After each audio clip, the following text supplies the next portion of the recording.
C'est parti. Bonjour à tous les jardiniers du collectif 21, récolte de topinambour. Ça a été planté par Marie-Odile, l'automne passé. Donc ça, c'est un légume qui est vivace. C'est très rare des légumes vivaces. C'est très précieux pour un jardin en permaculture. Parce que, tu sais, les pommes de terre, il faut recommencer année après année, il faut récolter, faire sécher les tubercules, puis tout ça. Tandis que ça, littéralement, on le fout là l'automne, puis l'année d'après, on a ça. C'est entre 2 et 2 mètres et demi peut-être de hauteur. Donc, ça prend beaucoup de place. Donc là, on va procéder à la récolte 1 an après les avoir plantés. Puis les plus petits tubercules, on va les conserver. Il y en a qu'on a déjà récoltés ici. Les petits tubercules comme ça, là, on va les planter pour en faire d'autres. Puis de toute façon, on va en planter ailleurs. Puis de toute façon, on ne réussit jamais à tout récolter ce qu'il y a. Fait qu'il va repousser ici presque autant l'an prochain. Fait que ça, c'est dans la famille des tournesols. C'est une plante qui nous vient d'Amérique. Pardon, je viens d'attaquer la cinéaste. Là, on tire là-dessus. Puis ça, c'est ce qui pousse. Si tu veux t'approcher, ça, c'est ce qui pousse. C'est la partie comestible. C'est la réserve d'énergie de la plante. Donc, il y a déjà plusieurs tubercules. Il y en a des moyens comme ça. Je vais les déposer ici. Ceux qui sont moins intéressants, comme ceux-là, on va les replanter. Ça, c'est des beaux, des belles grosseurs. Il va en avoir des plus gros tout à l'heure. Donc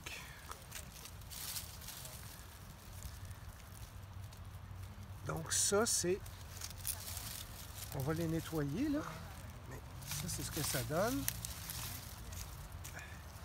Puis, pour le collectif, j'ai demandé à un de nos jardiniers, puis on a une autre jardinière aussi, qui ont des recettes. Parce que ça, c'est un légume mettons c'est pas tout le monde qui aime, puis qu'il faut préparer convenablement. La préparation va y faire pour beaucoup si vous aimez ça ou non. Donc, c'est super important de le préparer comme il faut.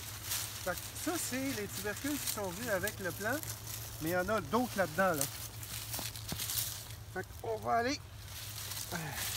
Là, il n'y a plus beaucoup. C'est un sol qui est argileux. Donc, il est plein d'eau. On va aller voir ce qui traîne là-dedans. Voyez-vous, je l'ai coupé en gros.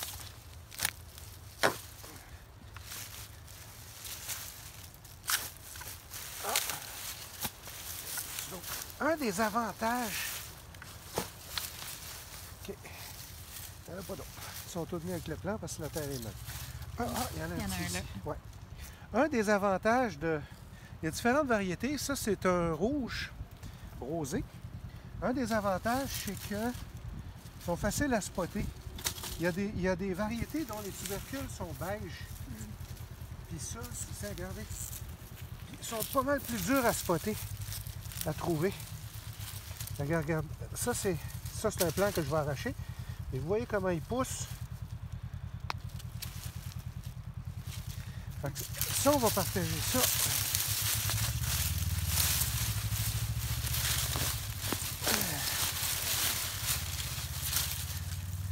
Je vous dirais que ce légume-là a un petit peu une mauvaise réputation parce que il y a beaucoup de Français pendant la Seconde Guerre mondiale. C'est de la bouffe de subsistance. Il y a beaucoup de Français ça fait péter. Qui gardaient un fond de terre. Oui, non, puis il y a ça aussi, ça donne des gaz. Mais il y a beaucoup de Français puis d'Européens qui se gardaient un fond de terre. Parce que c'est de la bouffe de survie.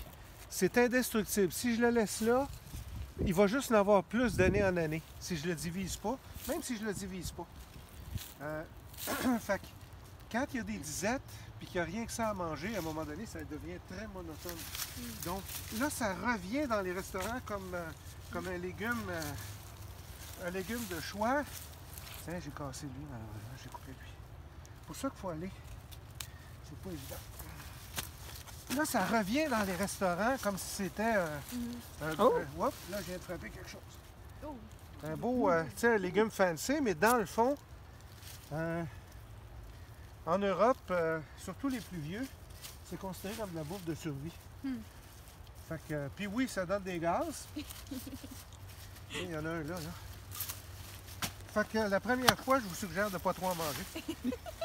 Parce que vous allez avoir des surprises. Une bonne casserole de topinambour pour souper. Ouais. Oh wow! Tiens, ça peut venir aussi gros que ça. Lui, il est vraiment dans l'argile, là. Mais ça peut venir aussi gros que ça. On va les rincer. Ça, c'est un bétail. Puis ça, c'est des plants d'un an. Donc, en permaculture, c'est vraiment le fun parce que c'est un légume qui est vivace. Puis des légumes vivaces, c'est rare. Fait que, on en a un bel exemple ici. Puis c'est ça, pour les jardiniers, ben, on est en libre service dans le sens que on récolte au fur et à mesure. Une autre chose qui est vraiment intéressante, c'est que là, on est à la mi-octobre. On peut récolter ça octobre-novembre. Même si ça gèle tout en haut, les bulbes vont être encore là. Fait que tant que la terre, tant qu'on peut aller dans la terre, on peut le récolter. Donc, on peut le récolter jusqu'au début décembre. Même quand c'est gelé à peu près de ça, on peut aller les récolter, on peut aller chercher. Puis au printemps aussi, en avril-mai, avant que le plant émerge, on peut aussi venir les récolter. Donc, on peut récolter ça 4 mois par année. Octobre, novembre, avril-mai. Ça fait une bouffe de survie qui est importante. Au lieu, tu sais, les pommes de terre, quand elles sont prêtes, ben, après ils pourrissent, eux autres, ils peuvent littéralement rester dans le sol comme ça pendant... Ils restent là tout l'hiver, donc on peut les récolter au printemps aussi. C'est pas grave si on ne récolte pas tout le rang cette année. Ils vont en avoir pour le printemps prochain, that's it. Fait que, c'était le topinambour, je vous remercie beaucoup. Puis ceux qui aiment ça, je vous invite à nous le dire. Puis partagez vos recettes pour nous aider à apprécier ce légume-là qui est méconnu. Merci! Mais quand tu dis que c'est vivace, là,